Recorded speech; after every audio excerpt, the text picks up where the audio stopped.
စัจ java လာထဲမှာအစမ်းကျယ်ဆုံးနဲ့အကြောက်စရာအကောင်းဆုံးနေရာတစ်ခုကိုတွားဖို့ပြင်ဆင်ကြည့်လိုက်ပါအလင်းတောင်ပြန်မထွက်နိုင်တဲ့နေရာမျိုးပေါ့ဒါဟာစူးစမ်းလို့စိတ်ပြင်းထန်ပြီးအမှန်တရားကိုရှာဖွေခြင်းတဲ့သူတွေအတွက်တီးတန့်ခရီးစဉ်တစ်ခုဖြစ်ပါတယ်အခုပဲအာကာသထဲကအမှောင်ထုကြီးစီကိုအတူတူလိုက်ပါကြည့်အောင်လားအနက်ရောင်အပေါက်ဒါမှမဟုတ် black hole ဆိုတာတကယ်တော့ဟာလာဟင်းလင်းဖြစ်နေတဲ့အပေါက်တစ်ခုမဟုတ်ပါဘူးအလွန်ကြီးမားတဲ့ dread ထုတွေကိုအစမတန်သေးငယ်တဲ့နေရာလေးထဲစုသိပ်လိုက်လို့ဖြစ်လာတဲ့ဆွဲငင်အားနယ်မြေတစ်ခုဖြစ်ပါတယ်အဲ့ဒီနေရာမှာဆွဲငင်အားဟာဘလောက်တောင်ပြင်းထန်တယ်လဲဆိုရင်ဘယ်အရာမှလွတ်အောင်မယုံနိုင်ပါဘူးအနက်ရောင်ဖြစ်နေလို့မမြင်ရတဲ့အရာတစ်ခုကိုသိပ္ပံပညာရှင်တွေကဘလို့ရှာဖွေကြတယ်လဲဆိုတာစိတ်ဝင်စားစရာပါသူတို့က blood hole ကိုတိုက်ရိုက်မကြည့်ပဲသူ့ပတ်ဝန်းကျင်ကဖြစ်ရပ်တွေကိုကြည့်ပြီးခံမှန်းကြတာဖြစ်ပါတယ် blood hole ရဲ့ဆွဲငင်အားကြောင့်ပတ်ဝန်းကျင်ကဓာတ်ငွေတွေဟာအလွန်အမင်းပူပြင်းလာပြီး X-ray ရောင်ခြည်တွေထုတ်လွှတ်ပါတယ်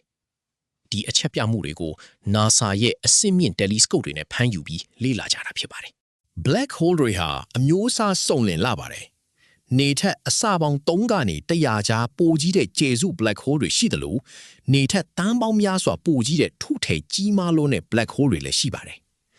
ကျွန်တော်တို့ရဲ့ Milky Way Galaxy ရဲ့အလယ်ဘက်မှာလည်း Sagittarius A လို့ခေါ်တဲ့ black hole ကြီးတစ်ခုရှိနေပါတယ်သူဟာအခုအချိန်မှာတော့ငြိမ်သက်စွာအိပ်ပျော်နေတယ်လို့ဖြစ်နေပါတယ်ဒါဟာကြဲကြီးတွေရဲ့ဘဝနီးခုံးလို့ပြောလို့ရပါတယ်ကြဲတစ်လုံးဟာသူ့ရဲ့လောင်စာတွေကုန်သွားတဲ့အခါကိုယ့်ရဲ့ဆွဲငင်အားကိုကိုယ်တိုင်မတောင့်ခံနိုင်တော့ပဲပြိုလဲသွားတတ်ပါတယ်အဲ့ဒီလိုပြိုလဲရာကနေအလွန်သိပ်သိတဲ့အရာဝတ္ထုတစ်ခုဖြစ်လာပြီးနောက်ဆုံးမှာတော့black hole တစ်ခုအဖြစ်ပြောင်းလဲသွားတာဖြစ်ပါတယ်ဒါပေမဲ့ကြဲတိုင်းကတော့ black hole မဖြစ်နိုင်ပါဘူး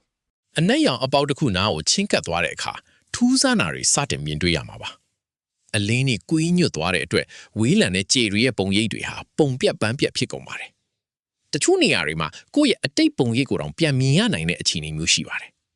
အချိန်ဟာလည်းတာမန်ထက်ပိုပြီးနှီးကွေးသွားတယ်လို့ခံစားရမှာဖြစ်ပါတယ်အနက်ရောင်အပေါက်နဲ့နီးကပ်လာလေဆွဲငင်အားကပိုပြီးပြင်းထန်လာလေပါပဲခန္ဓာကိုယ်ရဲ့ခြေထောက်ပိုင်းကဆွဲငင်အားဟာခေါင်းပိုင်းထက်ပိုများနေတဲ့အတွက်လူတစ်ယောက်ဟာခောက်ဆွဲပြားလေးလိုရှည်ထွက်သွားတဲ့အထိဆွဲဆန့်ခံရနိုင်ပါတယ်သိပ္ပံပညာရှင်တွေကတော့ဒါကို spaghetti ဖြစ်စဉ်လို့ခေါ်ကြပါတယ်ဒါကြောင့်ဒီခရီးစဉ်ဟာစိတ်ကူးရင်ဖို့ကောင်းပေမဲ့တကယ်တမ်းမှာတော့အလွန်အန္တရာယ်များပါတယ်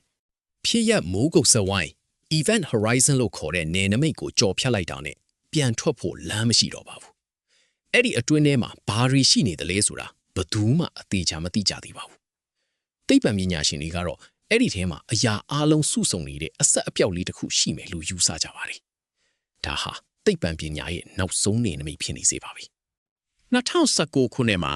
ကမ္ဘာကြီးဟာမဖြစ်နိုင်ဘူးလို့ထင်ထားတဲ့အရာတစ်ခုကိုမြင်တွေ့ခဲ့ရပါတယ်